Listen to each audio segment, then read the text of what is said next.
One passport taken, one life lost forever. How could such a small act ignite such a devastating end? In this video, you'll witness the final haunting moments of a young marriage, where love, trauma, and buried pain collide in a crime that chills to the core. Don't forget to hit the subscribe button so you won't miss the next jaw-dropping true crime stories, and enjoy exclusive content only for our subscribers. The Florida summer sun had barely begun to shine when a love story fell apart, blood staining the water, tainting the vows of forever that were barely spoken.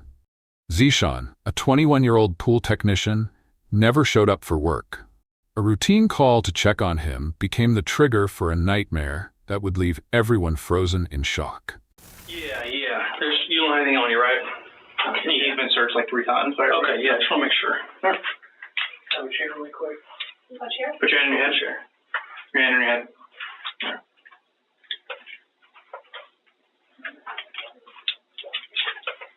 All right, put this one on your head too. All right, you're good. Go ahead and sit down now. Have a seat, Teddy.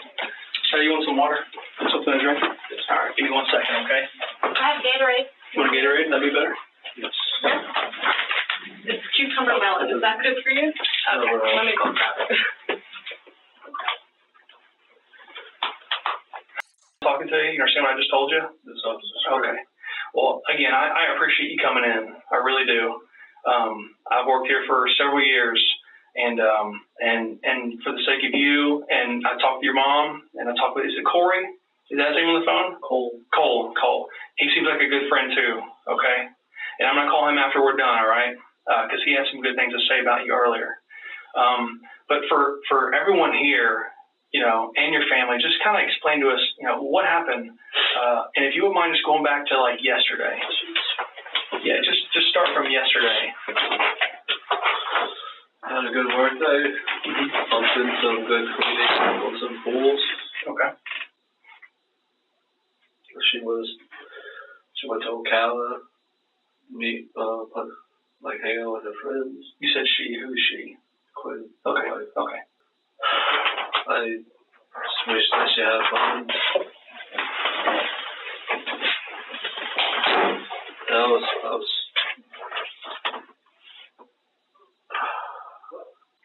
The quiet apartment in Altamani Springs had turned into a crime scene. Quinn lay lifeless in the bathtub, her blood blending with the water, every trace of life already gone.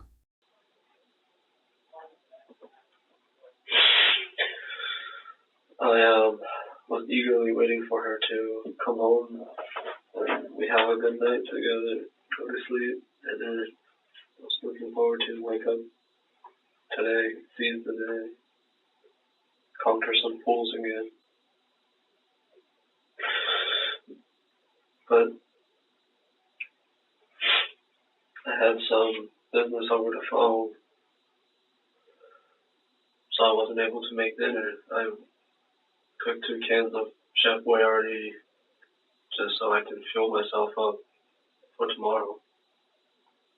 By the time I got ready for bed, I hopped in and she was, can I adjust my seat? She was refusing to speak to me. And by the time she did spoke, she said 3 words. I give up. That quick fired a lot of things in my head. What did I do wrong? Just did some hard work for the day I was looking forward to. My wife, so I can have some conversation, some pillow talk.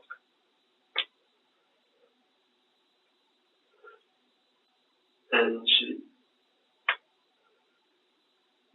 didn't want me vaping, but those quick firing in my head got me overthinking.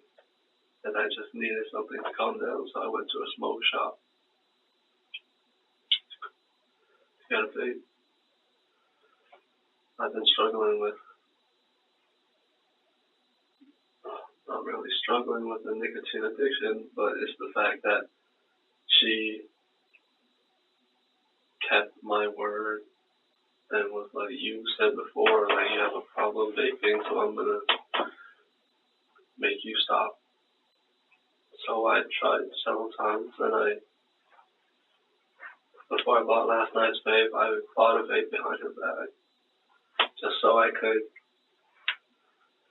get through the hard work.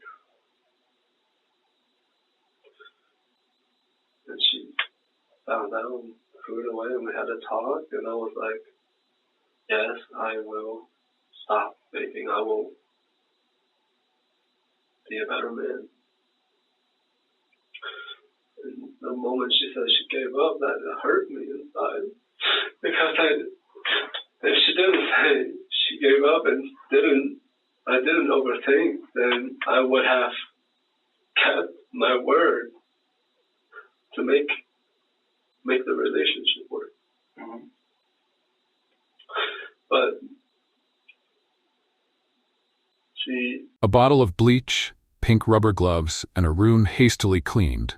Nothing could scrub away the evidence of a crime committed by the very man who once vowed to protect her. Killed my hope. And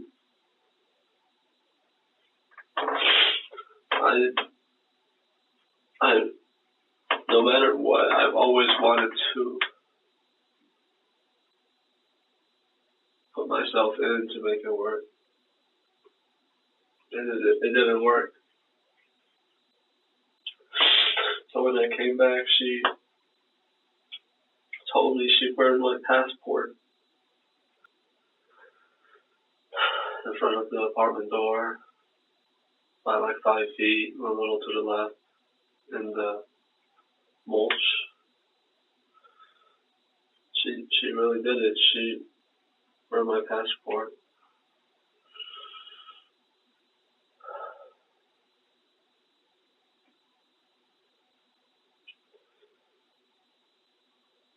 And that's what happened for the rest of the night. She wanted me to leave so she wanted me to leave the place, wanted me to pack up and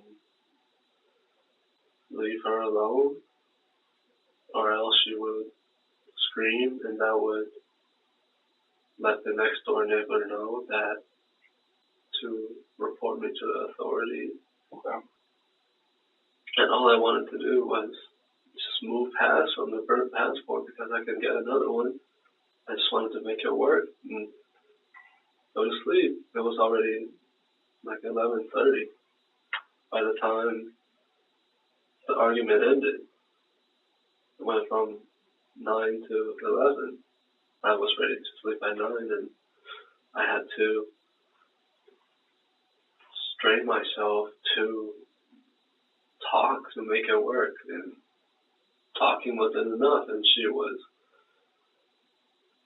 pressed on leaving this morning. So we slept, and this morning alarm strike, and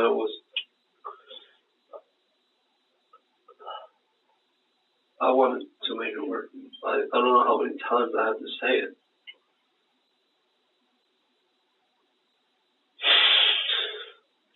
So I was asking her a couple last times, like, I will want to make it work. I want to compromise. I know I have a thing with nicotine. Arrested inside a red car outside the complex, Zeeshan was brought in for questioning. He confessed. But what haunted investigators most was the question, why did he kill his wife? Right now, and I just needed to get through work in stressful situations. And she doesn't have it. She wanted me to cut it cold turkey.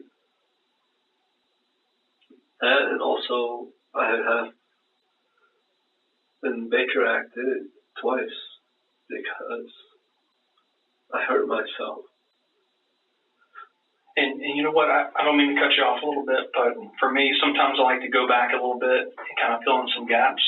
So either I understand, and we all understand, and then because I want to talk about the Baker actions and stuff too in a second, okay? What time did the alarm go off this morning? 5:20. At 5:20? And just explain a little bit more. At 5:20, what happened from then until you left the apartment and you called your friend? Just a little bit more detail. Like, I can obviously tell that you were really trying to make it work. And the fact that she burned your passport last night would have really upset me, and I'm sure a lot of other people as well. But when you came home, and I'm going to back a little bit more, so stand by for 1 second. So when she burned your passport last night and you came home and you saw it, what was that like? What was that conversation like? Was she yelling? Was she trying to... The flames didn't just consume Zeeshan's passport. They burned away his pride and control in the very home he once called his own. A defiant gesture from the woman who once vowed forever. Then just explain to me a little bit when you first got home and you noticed your passport was burnt in the mulch. Like, what did you say to her? We didn't raise our voice. She alerted the next door neighbor if anything unusual happens. Go ahead and call the police. I just came home and she said, "I burned your passport. Are you happy?" No. I believe my social security card was also inside the passport. She could have burned a lot more things. She could have destroyed more of my belongings. And before, I was bigger acted twice. I came home from working one Saturday because I needed to take care of a filter. I came home, it was like a storm came through the apartment. My laptop was damaged. My valued books was trashed and took a bath. So she didn't treat you very well, is what you're saying, right? Okay.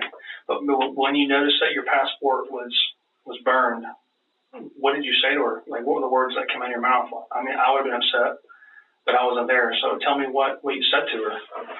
Because those are some pretty hard items to get, so I would understand if you were upset about it. But what exactly did you say to her?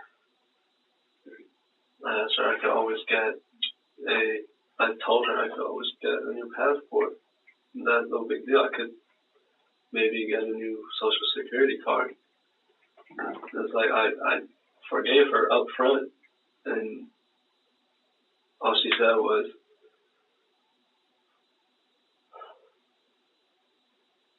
that I didn't have enough efficacy inside the relationship to stop vaping. She could always get a new boyfriend/husband that's not as problematic as me. For the second time in months, he returned to their apartment as if after a storm, his laptop destroyed, his books torn apart. Each ruined item was a blow to a fragile, breaking sense of dignity. And I just wanted to make it work. Of course, I want to give up bad habits. I want to be better. But it all takes time.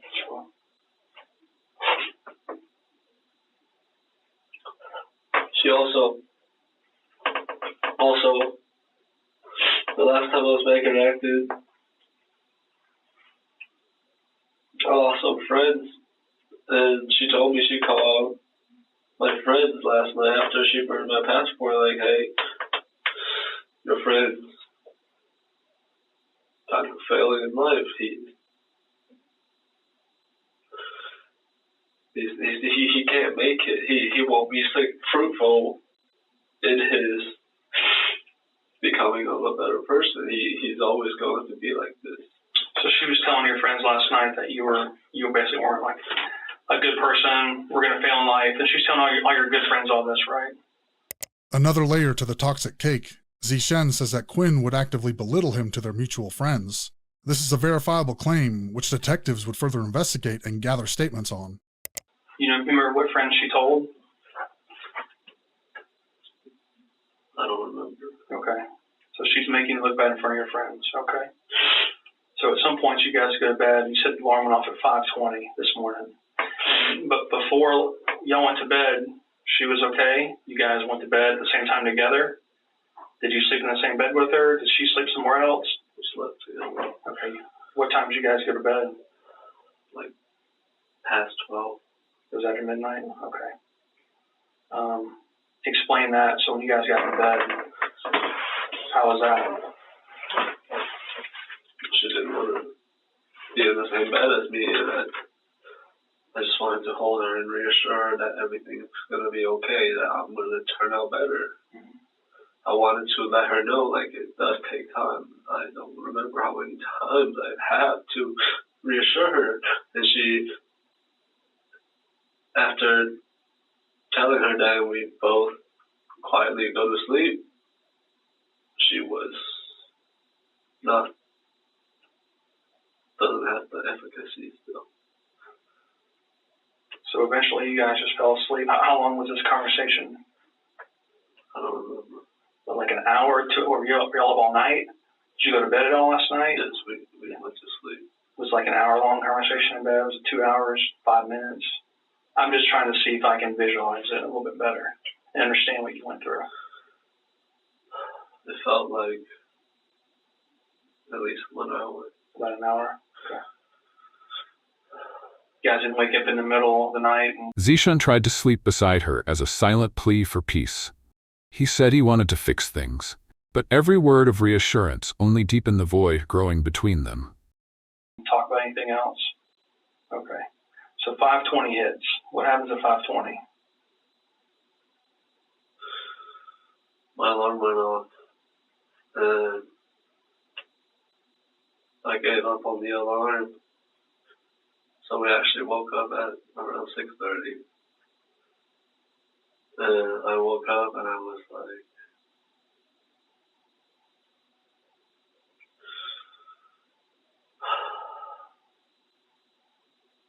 basically, me the whole time, I was trying to make it work. I was talking to reassure her.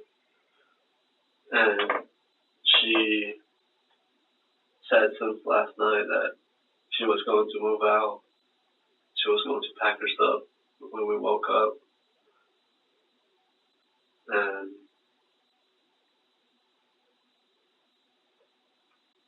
so she packed up and decided to leave. And she said she was going to spend all day today to pack her stuff up and leave. Sorry, you said she told you that last night? And then this morning she actually started to pack up, is that right? Yes. Okay, so she's starting to pack some things up, okay. And I was getting ready to go to work. I had water and some snacks. And I was scared she was going to do something to my belongings too. Especially the shirts. She tends to be a petty person. Before, when we broke up before, she said something along the lines of, "Give me back the shirts I bought you. Give me back." Gotcha. The thing that I was willing, like, I didn't tell her this, but unconsciously I was willing to, like, live in my car for a couple of nights just to process things. If she didn't want to, she couldn't find a place to crash, I was going to let her live for a couple of nights in an apartment. And she agreed to allow me to stay there for the rest of the lease term. So, but I was scared to leave my clothes there. I was afraid she might take them or tarnish them. So it's a valid reason. She just burned your passport. So yeah, I can see that. Okay. So I threw most of my clothes in my car, and by the time I got all my clothes off the rack, I came back and she was saying things like, "Oh, so you're packing to leave." The next morning, as Zeeshan packed his things to sleep elsewhere for a few nights, Quinn shifted tones. "If you leave, I'll stay." A provoking statement, fanning the flames of an internal storm. "I guess I will stay." I tried to explain to her, like, I'm scared you will do something to my stuff. So, but I want to stay because we agreed to this, and I will allow you to stay here for a couple more nights if you can't find somewhere else to sleep. But she said she has friends she can live with, so there was no difficulty in that. But just as an insurance, I was willing to give her some time, but not for the rest of the lease term because we didn't agree to that. And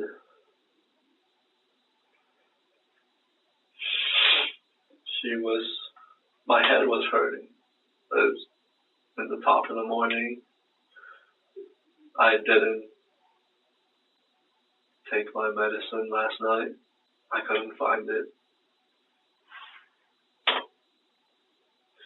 She displaced some of my stuff, my portable charger, and my medicine. And it was, things went down and back to the former level and back down and to the former level and down. What do you mean by former level? Like, it's below low, and it went down and back to low, back to down, back to low. Yeah, mostly because we exchanged dialogues. Yeah, so just a little bit better for me to understand. So what is like below? Like, what are you talking about below what? And former level like? Like, former level would be like me speaking. Like, I didn't pack up to leave. I just packed up because I'm scared you will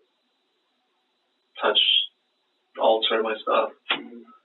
And she brought it down saying, like, I thought you were leaving. You're packing to leave. So I'm staying. So you said, look, maybe like instigate you a bit more, like you're right here, but she's saying things are going to escalate a little bit more. Is that right? Mm-hmm. Do I understand that correctly? Yes. Okay, so she's saying, I thought you were leaving. Okay, then what happened? She even said, again, like, I will scream. I will call the cops. Okay. So she's threatening you that she's going to scream and call the cops. Mm-hmm. And why would she say that again? Because over the course of the relationship,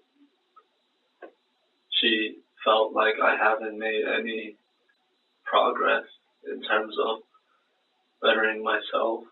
Okay. And Does she scream a lot to try to get the neighbor? His prescription meds and charger were gone. When he asked, Quinn replied coldly, "I'll scream. I'll call the cops." Threats that cut deep into a mind already spiraling out of control. Attention and stuff to get you in trouble?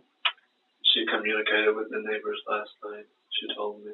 Has she done before, though? Is that one of the things she does, like, kind of against you? No, but she always threatens to call in authorities. Okay. All right, so let me make sure I get it straight. So you packed some of your belongings in your car already, right? And you come back in, this is this morning. About what time were you packing your car up? 6:40, 6:50. Okay, around 7 o'clock. And you come back in, about how many trips do you think you made to the car? 2 trips. Okay, so your third trip, you come back in, and that's where she starts to agitate you a little bit more, like, oh, I thought you were leaving, or stuff of that nature. What happens from then? So we went down and up, down and up. She threatened to scream, to call the police.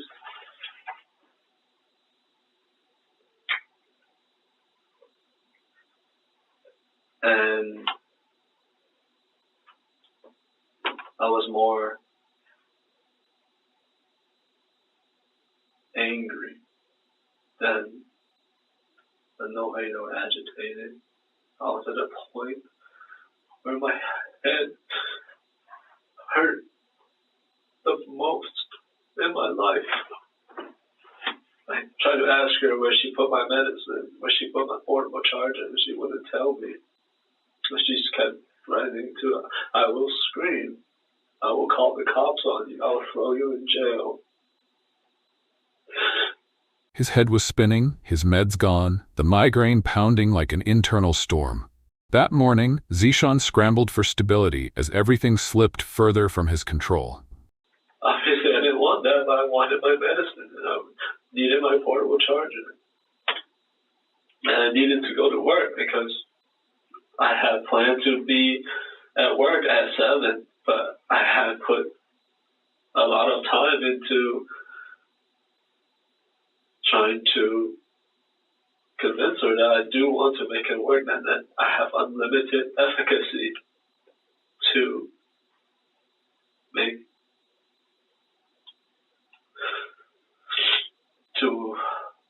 get over our problems together.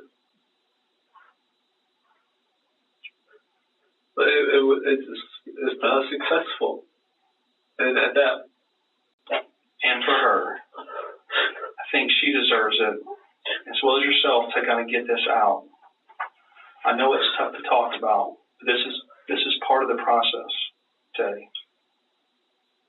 And you've gotten up to the hardest part so far.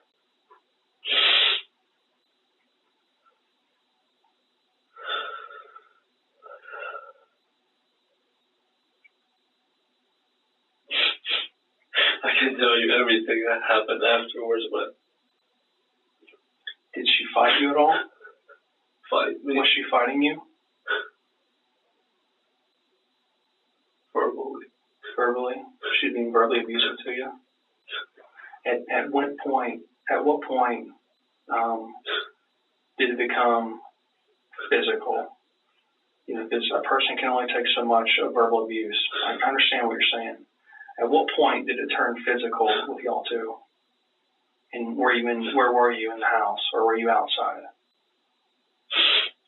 I was inside. Okay, where at in the house?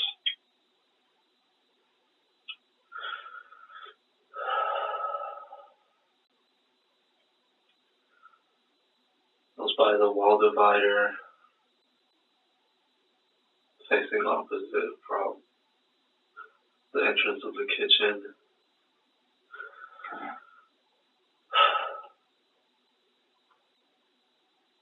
And what happened right there? She told me to stop gaslighting her, stop gaslighting myself. I'm just making excuses. He described her repeated accusations like psychological torture. Every 20 seconds, Quinn reminded him he was leaving. Each word drove deeper into his unraveling mind.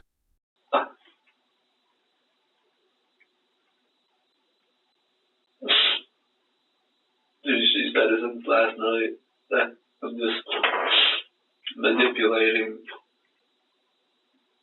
people in the situation to make people feel sorry for me. So I get she's not making you feel good about yourself at all.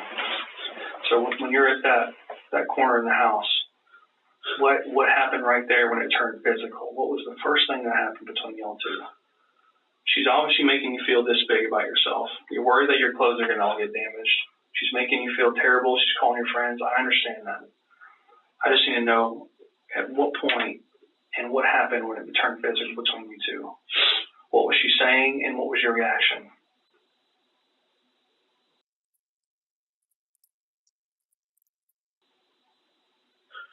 It was like 20 seconds, every 20 seconds that I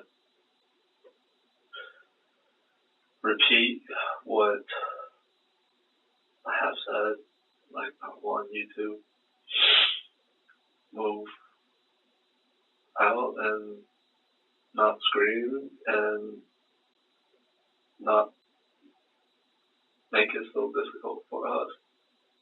every 20 seconds since I came back, and she said, "You're moving out."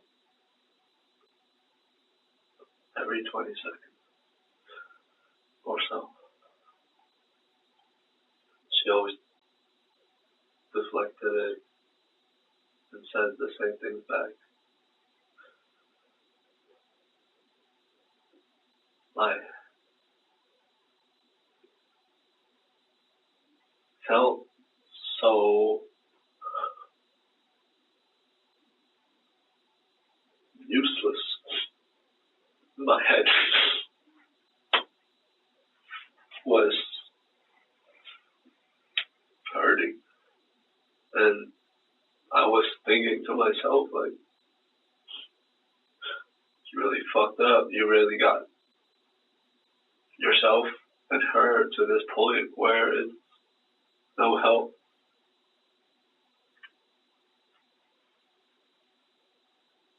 I was loathing. I was not thinking resourcefully, positively, resourcefully.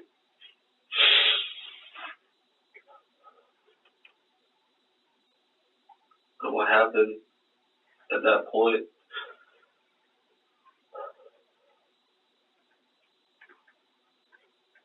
I like to describe to a lawyer exactly what happened, because I'm not in the right headspace to exactly describe everything accurately. At the corner by the kitchen, Zeeshan reached the hardest part, the moment anger exploded into action. But instead of confessing, he asked for a lawyer. He wasn't ready to admit the full truth. So, I'm a lawyer. Are you saying you want to talk to your own lawyer? Or, in other words, are you saying that you want to speak to your own lawyer and tell him or her? Clarify what you're saying to us. I don't think we understand. So, do you remember at the beginning, Ben told you that you didn't have to tell us? You don't have to tell us any of this, right? But we appreciate you, and we understand that you're sorry, and that's why you're doing it. So, do I understand correctly that Ben has been asking you to tell the hardest part for you to tell, right? The hardest part to tell? It's the hardest part, isn't it? And you said you want to skip that part. Am I saying that? I'm trying to restate what you're saying here. You don't want to say that. You said if you're going to tell that part, you're going to tell that to someone else, right? I want to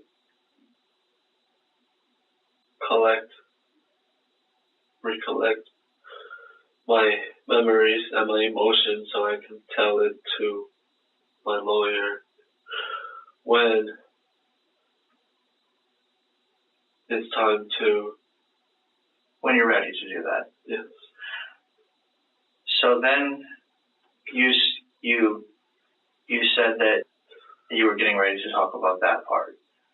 Do you want to tell us about that part? Or do you want to tell us about nothing further? I can keep telling. Okay, then we can skip. Remember, he said you can tell us about anything you want, and you can skip anything you want. So I apologize for cutting you off, but I just wanted to clarify your kind of your thought process. So thank you for helping me do that. I understand. So you were saying that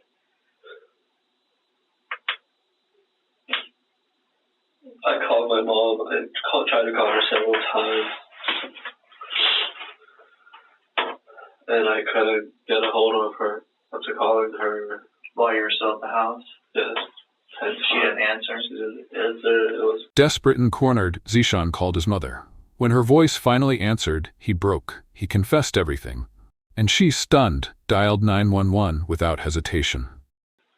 Does she live nearby? It was 7:20. I tried to about that 7:20, I tried to call her several times.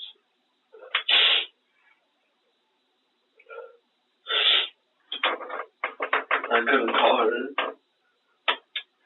and I kept panicking more and more.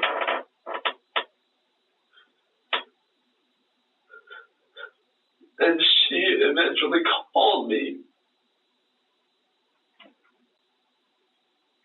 I told her everything.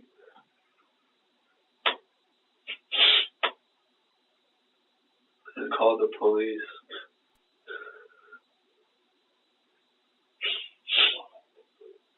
We talked for about 40 minutes.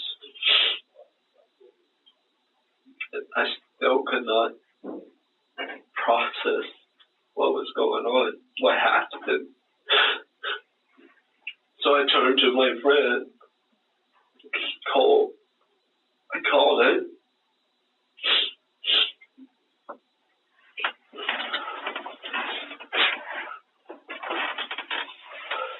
I told him I couldn't make it to work today.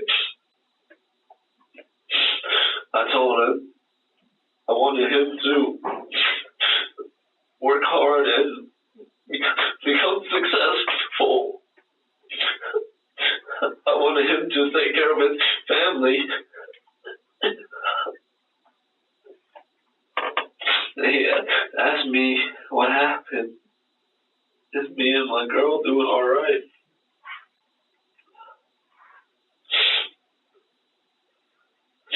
He asked me if I'm doing okay. He asked me if my girl was doing okay.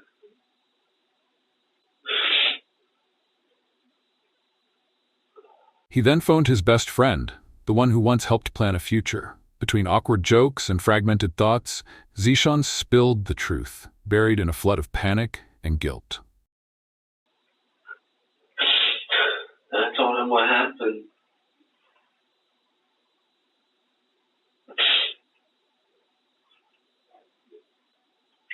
And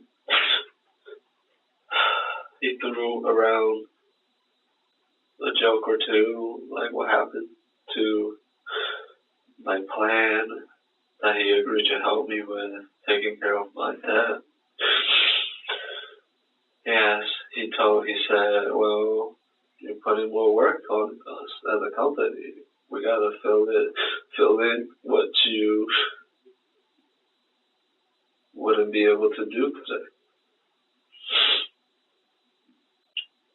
I feel terrible about that. I feel terrible about a lot of things. I let everyone down. Before and now. And he was trying to comfort me.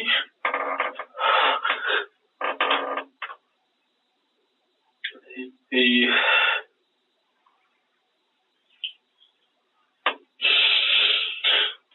let me through the process.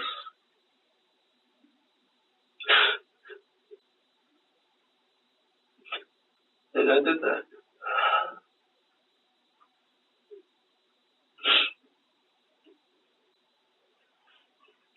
I've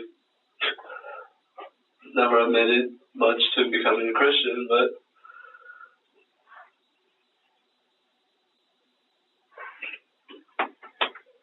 I've always believed in God. And I want to be a good person like I always said and felt like I wanted to.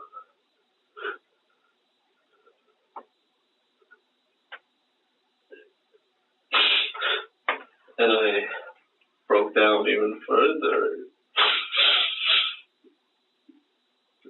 behind the closed front door. After breaking down in his bedroom, Zeeshan quietly went to Walgreens. He wasn't running. He simply didn't know what to do. His soul was wandering, lost in the shadows of what he'd done. I broke down again, thinking. So then I went into my bed and broke down more. And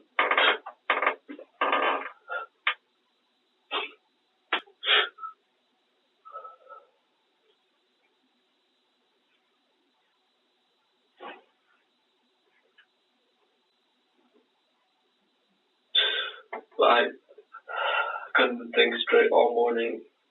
Went to Walgreens. I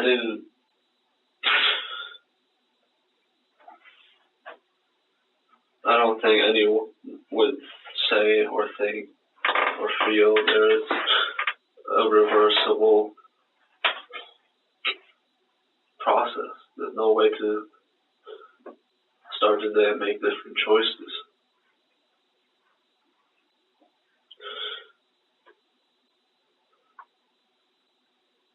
So I was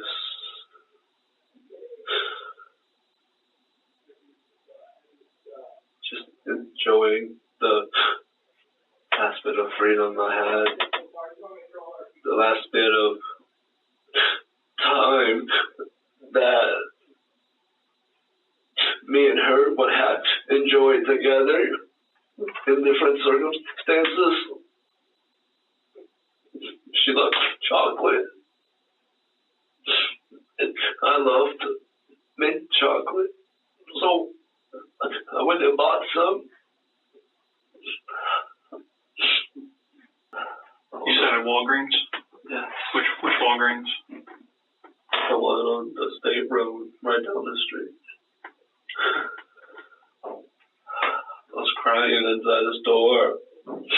Colt was asking me, like, where are you? Like, what kind of music are you listening to? Referring to the music inside the store. Was he on the phone with you that whole time? Yes. I didn't want to tell him that I was going to the store. He was worried for me. I didn't want to run away. And on the way back, I was called by no caller ID. You told me that you were already on the scene, and you would like me to come in person and talk about what happened. And then another panic choice I made. He bought mint chocolate, the kind she loved, the kind he preferred. A strangely poetic gesture, like clinging to one final memory, even though she was already gone forever. I marked the calls. I took a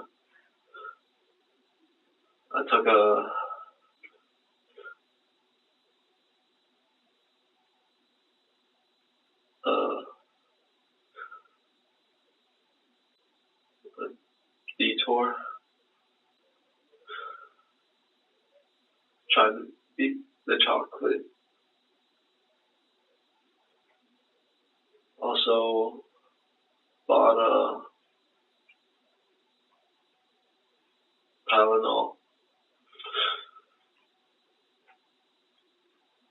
I wasn't trying to overdose, but it said headache relief, and I don't know how much to take to relieve myself of the pain I was experiencing. So I took a lot. About 10 plus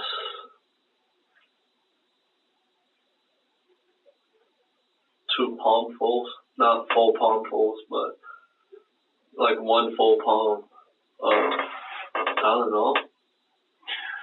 I don't mean to cut you off, but in your car, I could see from the window, it was like a red and clear plastic bottle of Tylenol. It looked like it was a bigger bottle that was full. Is that the one you're talking about? And it was buy one, get one free. Okay, I only saw one on the floorboard. Well, I bought 2 because it was buy one, get one free.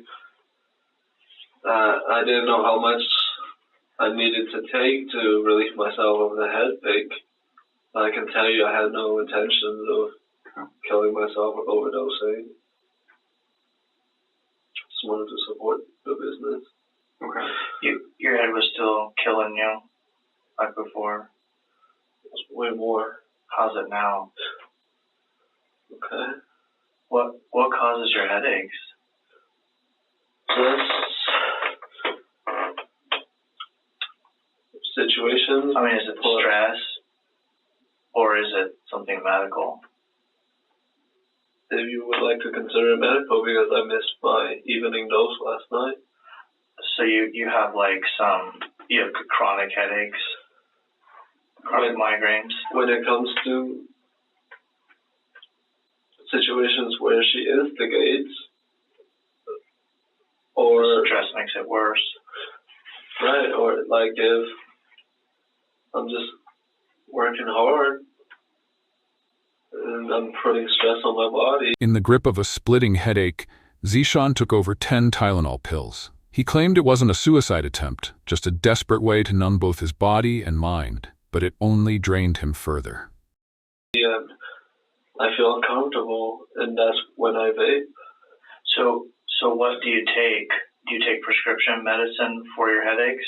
I was prescribed at the Orlando Health Hospital.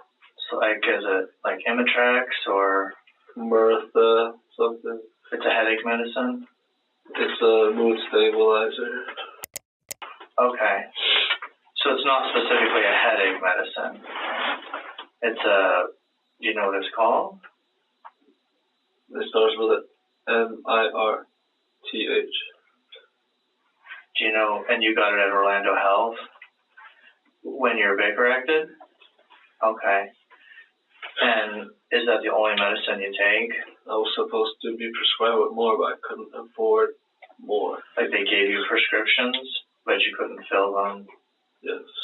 The same medicine? Something else. I believe Abilify. Okay. But I couldn't afford that because it was too expensive, and I had no insurance, and I had plans to get insurance before I bought and before I filled in more prescriptions. Mm-hmm. How long ago did they give you that medicine? At the start of the week. Okay, so it was already recent. No, it was Wednesday last week. Okay. Did you ever find it? Sorry. You don't know where it is? I don't know where the thing she displaced it. Have you taken any mood stabilizing pills or medications before in your life? No, only in the hospital and when I got my prescription. And the side effect is that it could greatly increase thoughts of suicide or anxiety and stuff like that. But the idea is that it should help with those things, right? When I take it routinely, yes. Yeah. And did you feel like it was helping when you got it? Yeah, I felt less urges to vape outside of work, and it was like during the day when I wasn't able to, abuse. Not that I have intentions of abusing, it's that when the medicine has no place to help me, relieve me of stabilizing my mood, I would resort to vaping from 7 till... Unable to afford his mood stabilizers, Zeeshan had twice been involuntarily hospitalized. Each time, he said his girlfriend threatened, berated, and falsely accused him of physical abuse. Like 5, that's when my... But just vaping nicotine, right? Or were you vaping like THC to help? Nothing like that? No. Just nicotine? Just nicotine. But you felt like it was... Those times when you were Baker acted, like what happened? We kind of cut you off when you were talking about those. What happened the first time? I cut myself once or twice, and the second time I cut myself a lot. How come? Because she, both times and more times beyond the 2, she likes to threaten to throw me in jail. Falsely. because we have a fight, but I don't. But you don't touch her. But she threatens to say, you touched her? Is that what it sounds like? And so then how does the cutting help the situation when that's going on? Well, the first time I just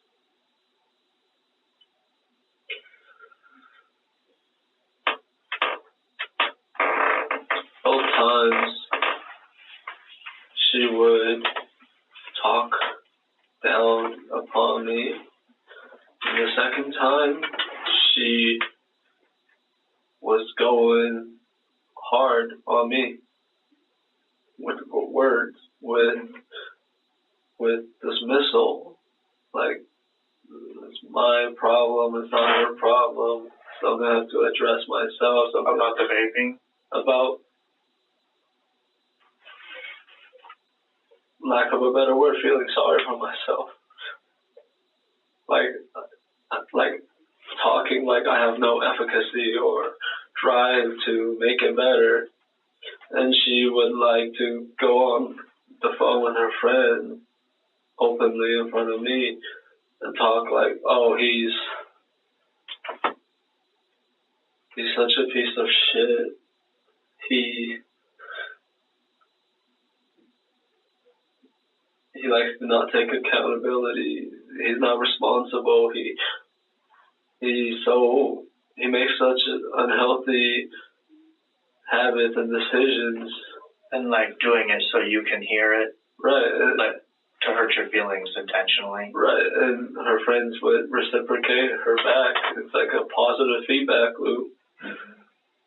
For her. Right. And I hear it. And the second time I just couldn't take it, and I guess you would call it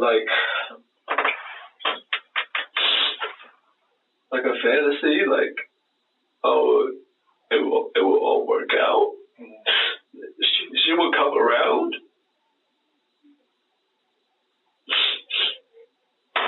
She would tell me When she called him worthless right to his face, Zeeshan began to self-harm. He didn't argue, he cut himself, hoping pain might bring her back. But that moment of compassion never came. loves me and like reassure me and encourage me. I'm sorry, could you get more tissues? But then that never happens, or it does happen, but then there's another fight. I guess she takes it back. She says, I'm sorry I said those things. No. So it's like she would, like we would move past that, but she never would apologize, and she would be like, you need to do this, you need to stop the bad habits, you need to. Is the only bad habit she had a problem with was the vaping? Before it was. That's not that serious. Before it was prioritization. About income, money, work, like getting something ahead in life. It's a part of that. So it was a lot of little things building, kind of. If I understand that correctly? It wasn't one big thing. To me, it felt like one big thing. To her, it felt like one big thing. But no, but sometimes people can be in a relationship and then say I cheat on my wife, like I sleep with another woman. I've never done anything wrong before. Like that's a big thing, right? Do you see what I'm saying? That's a big thing that can wreck that relationship. Or there can be little things that can eat at a relationship. It sounds to me like it was little things that were smaller than, it wasn't one big thing that she couldn't get over, right? can I just say, can I ask you guys, I'm asking for your guys' opinion. If you guys are in your 20s and you guys are prematurely married, But then I got married when I was 23. and then you guys agreed to go on a break. Are you familiar with breaks? A break like a free pass sexually? Or do you mean not be together for a minute? Not be together, but also a free pass. Okay. Well, I never had sex with another woman since I met her. I just and so comfort. So you guys agreed to do that at some point during your marriage? Yes. And then it didn't work out well, relationship-wise? It didn't work out well because without her, and I was at a stressful job, on my time off, I didn't really have my friends to talk, and I just thought, like, what if I was cuddling or being cuddled by someone and just didn't really focus on, like, moving beyond that point. I just wanted to be comforted. I just wanted to watch TV and cuddle. And so then when you guys got back together after the break, it was different. Is that what you're saying? Yes. They once agreed to take a break, but when they reunited, nothing the same. Zeeshan sought simple comfort, but to Quinn, even a hug was betrayal, a crack that would never truly heal. And so that was kind of the beginning of the end kind of thing? I tried to tell her what happened, and she didn't believe me. She was thinking, like, saying, like, totally fucked other people, we totally did all of that. And I've always been genuine with my intentions. Yeah. I told her the truth. Like, I just was seeking comfort because she almost rarely provides that comfort, even though she knows what a person like me needs. So she just could never get past the break. It never was the same after that. Was that brought up this morning and last night? Or did she bring it up a lot?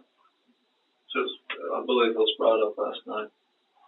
And I tried to tell her, like how much I want us to be together. Like, if she felt like it was cheating, I said sorry. It would never happen again. The same with the vaping. Like, I would just throw all of that away, past, and just be with her. And, like, if she felt like I wasn't communicating well, I was willing to go above and beyond and communicate with her. And being honest with her, even though I have been honest.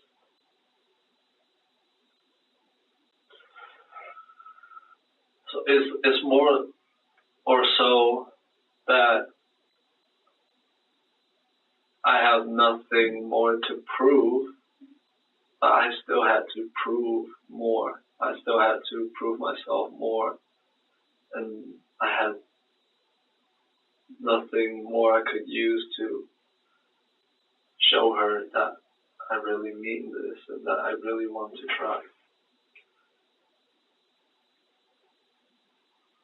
You know, all of us have, every human being, maybe I can only speak for men, so I apologize, because I am one. Zeeshan tried to convince her he hadn't crossed any line. But in Quinn's eyes, trust had already been broken. Her suspicion left him cornered, desperate, and emotionally collapsing. But every man, I think it's safe to say this, has gotten to the, I think maybe just some women just don't become physical as easy. Some do, but I think all men have gotten to the point at some point in their life where they've done something that they wish they hadn't done, and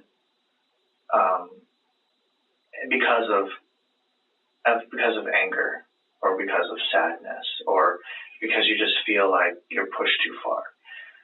I mean, good men, lots of good men, have gotten to the point where they've done something that good men don't do, right?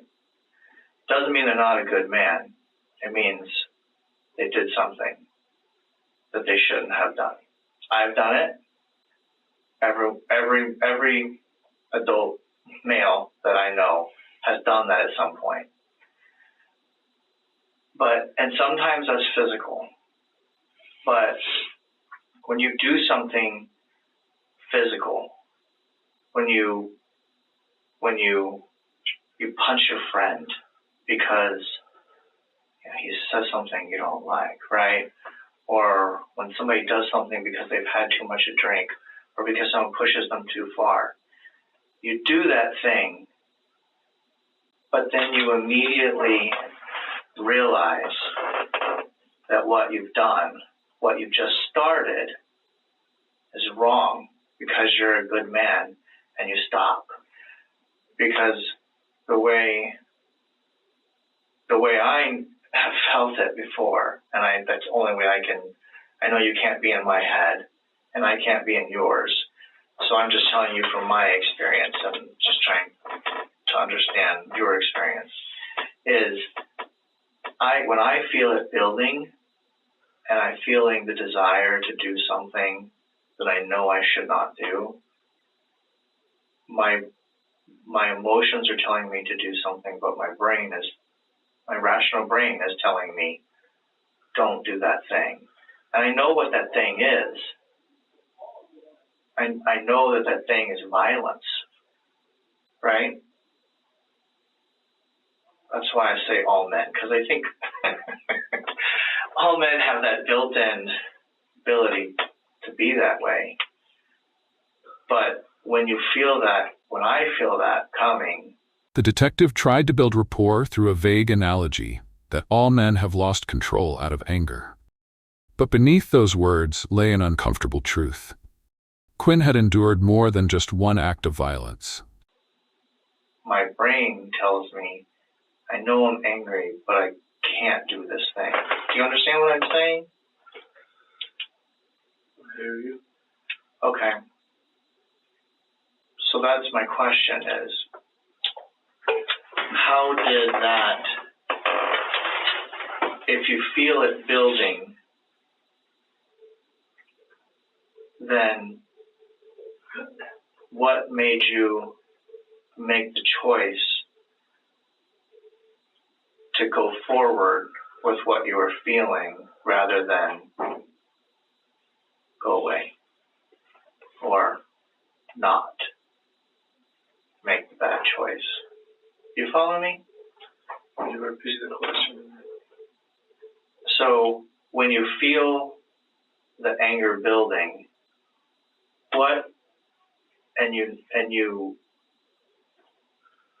there's something, something's going to happen. You're going to get to the end of what you can take. And what do you think made you make the choice to do something that you couldn't come back from, instead of thinking, this is something I can't come back from? I think I didn't even bother critiquing her for destroying my passport and the past events of destroying my stuff. Yeah, you said it wasn't a screaming match, right? You weren't screaming. She wasn't yelling. No. But I guess, and I'm having a hard time explaining what I'm getting at to you, because remember, you've asked us to skip the middle, right? So I don't know what that is. That we're skipping.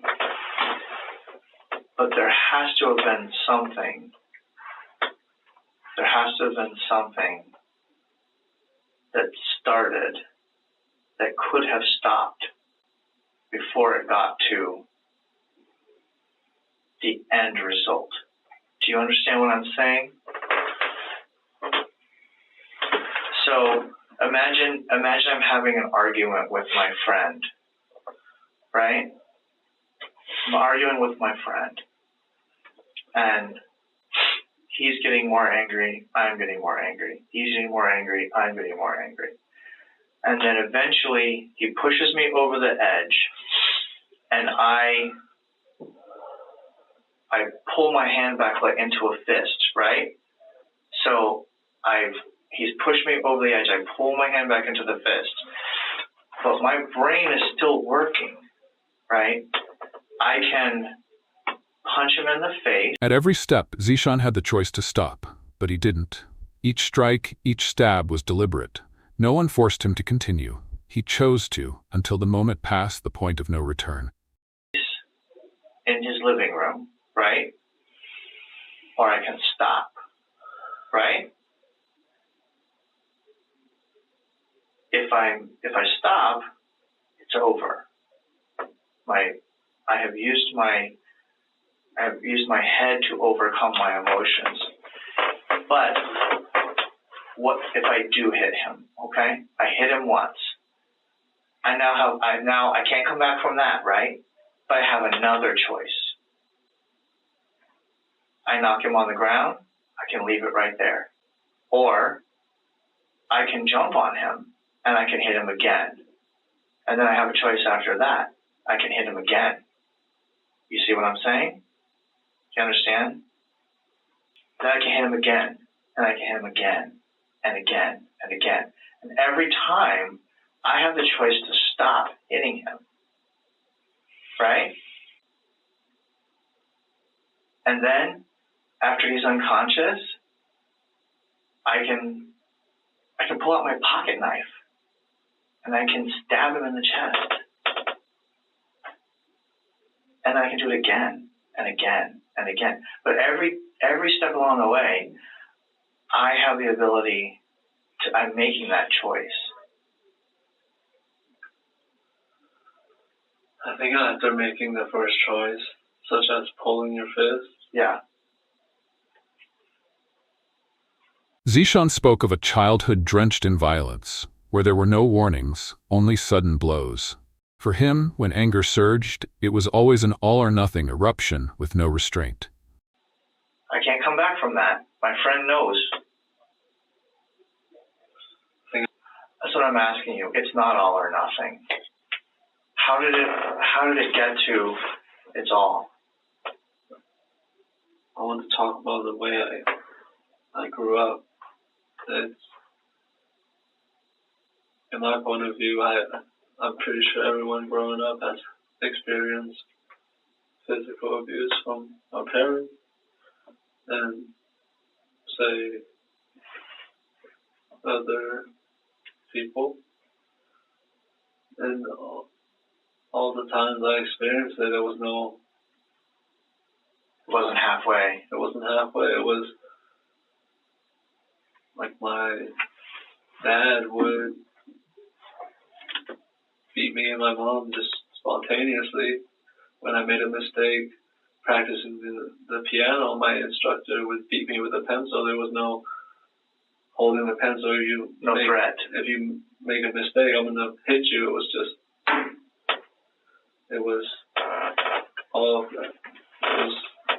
when I went through military school in 8th grade, it was Same way. Yeah, stand 4 or 5 hours, or give me 50, or even like between me and barrack mate, like in the bathroom, he kept annoying me. I told him to stop, and he just, out of the blue, just started beating me. It was, from my experience, it was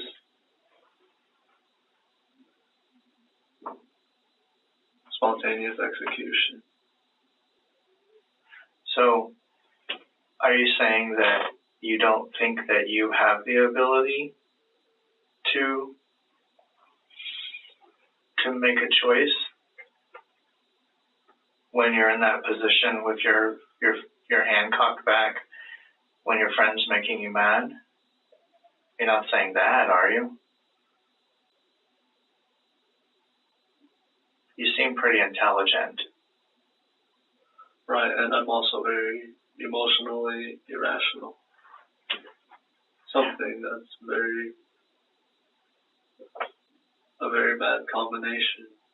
And perhaps, but logically, you can't say that any person, doesn't have the ability to stop once you have to agree with that, right? He didn't yell, didn't threaten. He held everything inside until it exploded. But this time, the explosion wasn't words. It was irreversible death.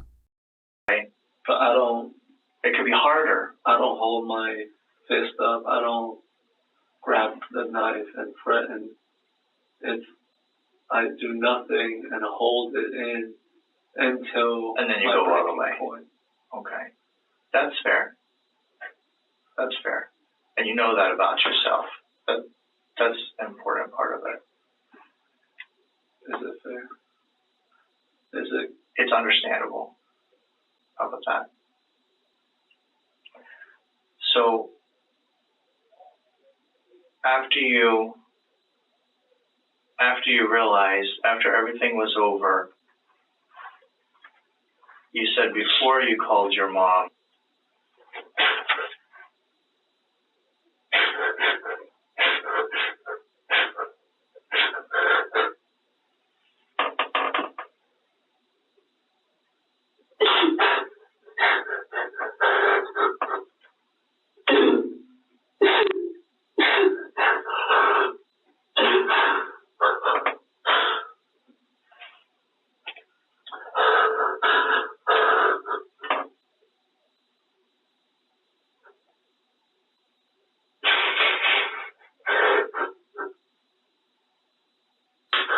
I loved her.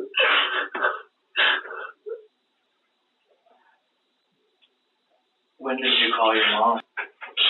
Remember what she was wearing when she woke up this morning? Wearing a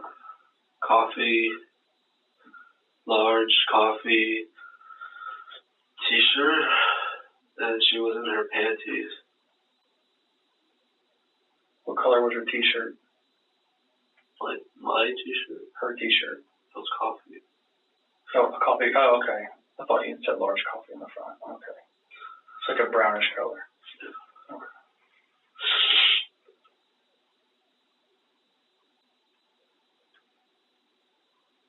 Where did I always felt happy when I cooked. She said I should be a chef.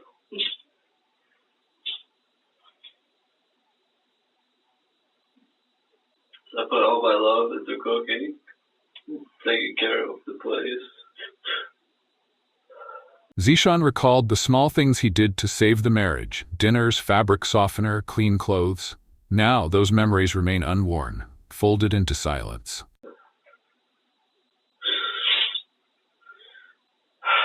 I bought fabric softener, but I never got to use it. I wanted us to wear good clothes. I wanted us to not just wear clean clothes, but unwrinkled clothes. I bought seasoning I researched the ways to make the food good. Not just dry rice, not just dry meat. I try to cook it the best I can.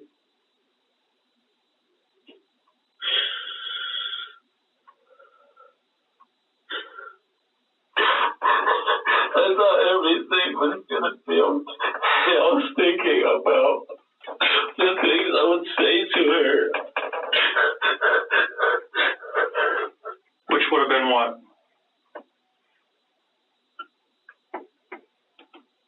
Does it smell bad? Is it a bad? Is it good for you?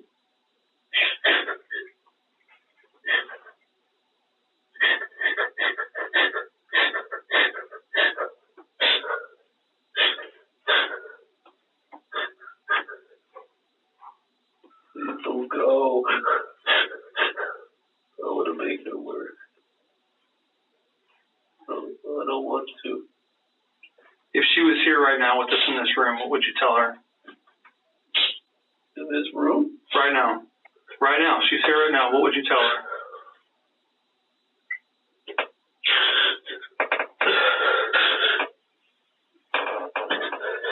Hey, baby. I'm sorry things had to go this way. Just wanted to go to work today and come back and see you.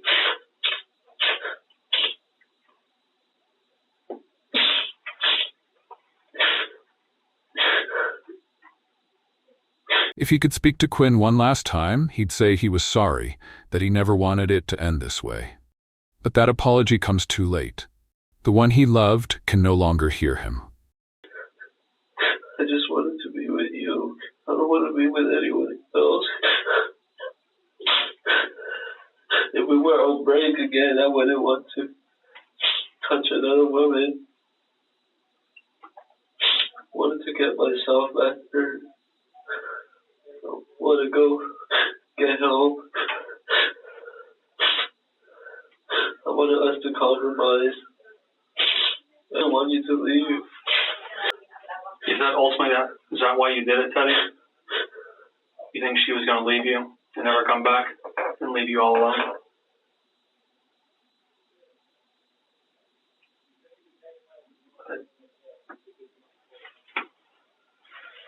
And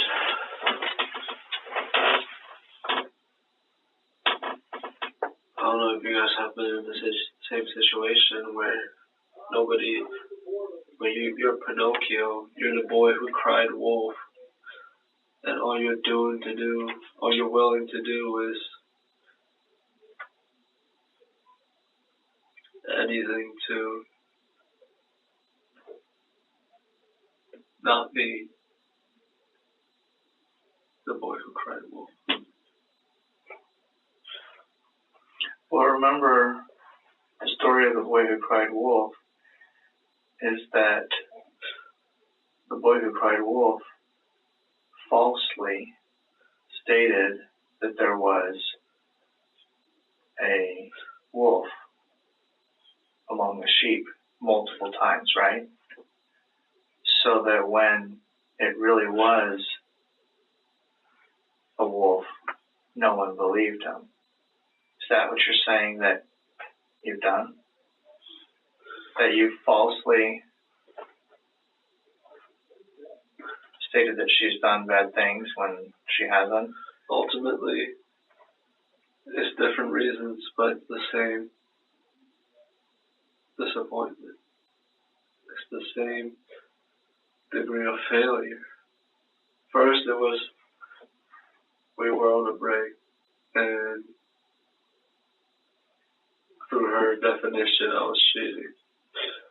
And I didn't take care of my debt at the pace that I said I would, and then it was what? Quinn once called him a man of debt and broken promises. Yet in his heart, Zeeshan believed he was trying, through love, work, and surviving the weight of past wounds. What debt is that? Is there a debt? Credit card debt. Okay. So that's one of the things she's been giving you a hard time about, was some credit card debt that that you racked up? Yes. By yourself? Like it wasn't her debt? It was used for the purpose of us partaking recreationally. Doing fun stuff. Yeah, like going on dates. And then all of a sudden it was real high and you needed to take care of it. Well, it went too high and then I got it. You're paying it off. I got it down and then it got back again because we were going through moving and relocating.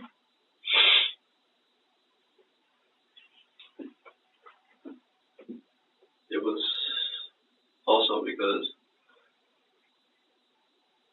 once we were having a nice conversation driving around in Kissimmee, and I forgot something at the house we were renting a room from, and then I got into a car accident, so I had to put a fair amount into the credit card because I didn't have liquid cash to,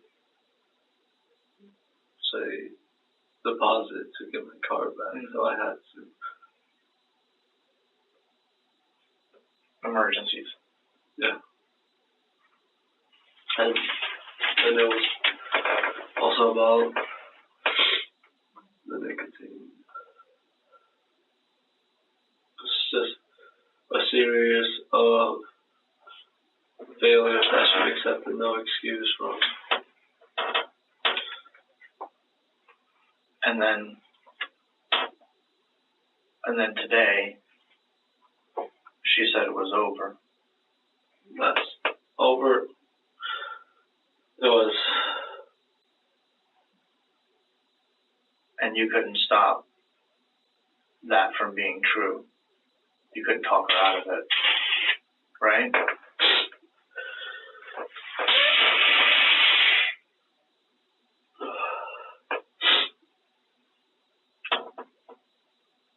Today you were leaving or she was leaving, right? I was supposed to leave for work. Supposed to be secure with my belongings.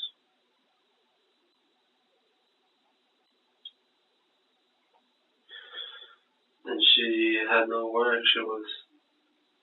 She said she had all day to get her stuff out.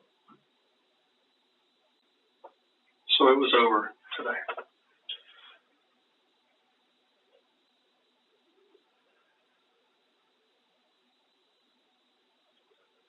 Today was really over. Obviously now it's really over, but if things didn't go the way they did this morning, she was pretty clear she was done with you, and you had obviously packed all your things to secure them, and you're done with her in hopes of getting with her, but she, in your opinion, she was done, right? Okay. Step out for a second. All right.